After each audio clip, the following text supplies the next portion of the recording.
Good afternoon. It's September 21st, 2020, and this is episode 21 of Rob Explains, your daily podcast discussing and explaining cool, random, and interesting things.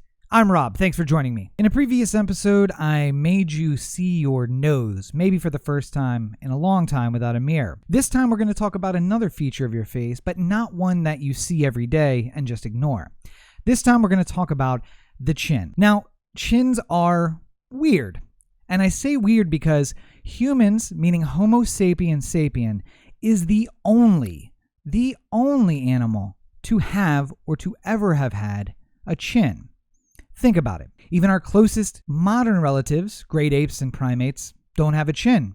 Their mouths slope backwards towards their neck. Our next closest relative, ancestrally, the Neanderthals, also didn't have a chin. In fact, when they find a skull that could be a human, one of the tests that they look at is, does it have a chin? If it has one, it's probably a Homo sapien. Otherwise, it's a Neanderthal. In fact, although we may look at muzzles or snouts or any version of a mouth and face on other animals, none of them have a chin.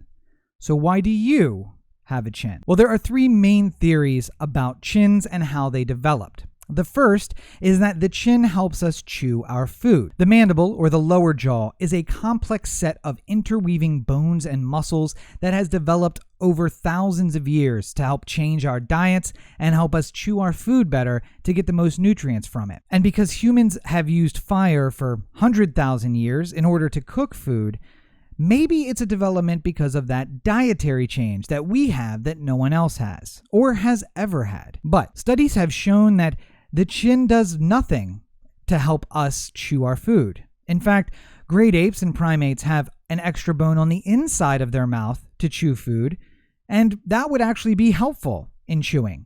But a bone on the outside of the jaw does nothing. The second theory is that the chin helps us to speak. Obviously, Homo sapiens sapien has the most complex verbalization amongst all the animals in the animal kingdom. We can share knowledge to each other verbally. Now, other animals do communicate, but oftentimes it's done through processes that are not located in the mouth. For instance, dolphins can communicate over large distances and pretty complex thoughts, but they do so through clicks and whistles, most of which don't occur in the mouth itself. It occurs other places in the breathing apparatus. The same with whales and other aquatic mammals. Now, some other mammals do communicate verbally, but not with the complexity of human speech. However, scientists have shown that it doesn't take much force to speak. In fact, most of the effort of speaking is about the placement of the tongue inside the mouth, whether it's against the teeth or against the roof of the mouth, about how wide open the mouth is, and about how much air we're pushing over our vocal cords. Very little of that has to do with the chin, if anything. In fact, there was an exhaustive study done on the mechanical load in the mouth, and whether or not you're chewing or speaking or doing any other activity for which the chin may come into play, it does very little to nothing to change or modify the mechanical load. But there is a third idea, and that is, of course, sexual selection. Peacocks have brightly colored feathers. There are orangutans with large growths around their faces, and some other primates have very red butts. All of this developed in order to increase sexual selection and help mates find the best of the species. However, all of the developments in the animal kingdom that we see now only occur in one of the sexes or the genders.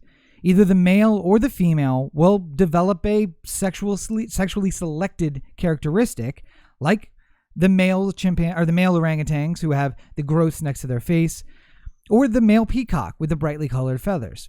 But you'll find chins in both genders. So it's highly unlikely that a sexual characteristic would develop in both genders and that become part of the selection process. So I've gone through all of this and I've not answered the question, why do you have a chin?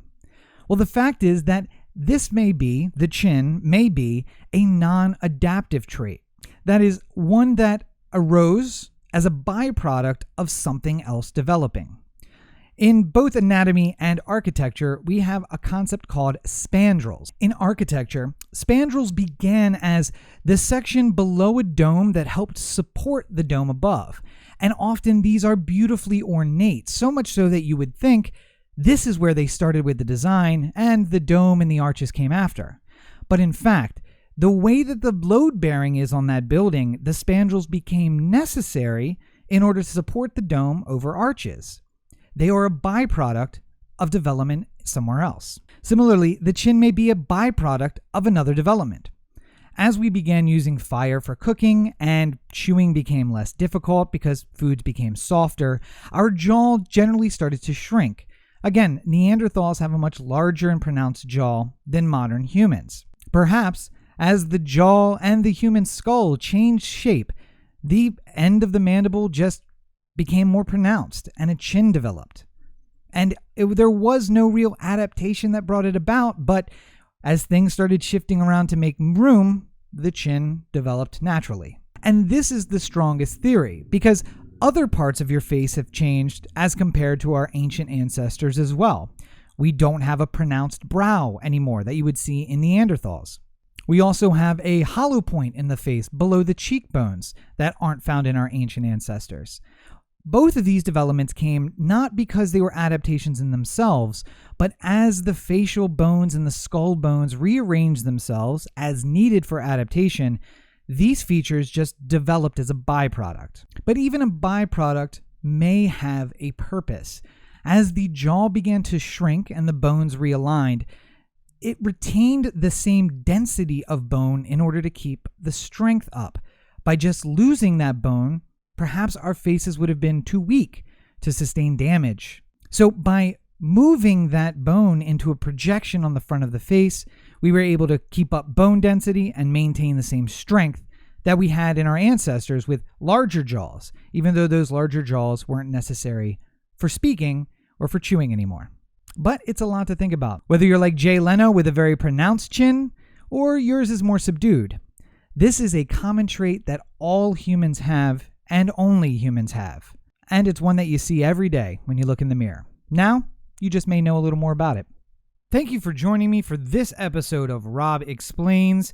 Look for new episodes daily wherever you listen to podcasts, and subscribe to make sure you don't miss an episode. Do you have a subject you'd like me to cover, or just looking for more Rob Explains? Find us online on all social media at Rob Explains. Got a comment, question, or query? Or did I get something wrong and you want to correct me? Shoot me an email, rob@robexplains.com, or you can leave a comment down below. I'll check those right after the show goes live. And you can send me a message, anchor.fm/RobExplains/message.